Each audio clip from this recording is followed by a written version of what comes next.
Hello viewers, welcome to AudioViz 360. Today I have this BOSE QC2 Bluetooth earbuds and I am going to show you how to pair this to any smart device. So just we have to open this case here. There will be a button here. Just we have to press it until the blue light glows here. So let me just press that.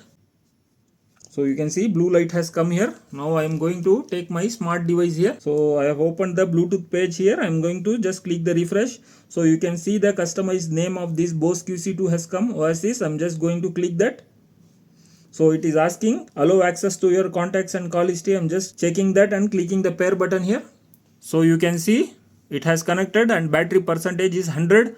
So this is the basic steps how to pair this BOSE QC2 Quiet Comfort 2 Bluetooth earbuds. I hope you like the video. If you like the video, please do like, share, subscribe to AudioViz 360 and hit that notification bell icon and write comment in the comment section below if you have any queries. I have made a video how to replace the batteries of this BOSE QC2 Bluetooth earbuds. Please check it out in my channel AudioViz 360. Thanks for watching the video. Bye.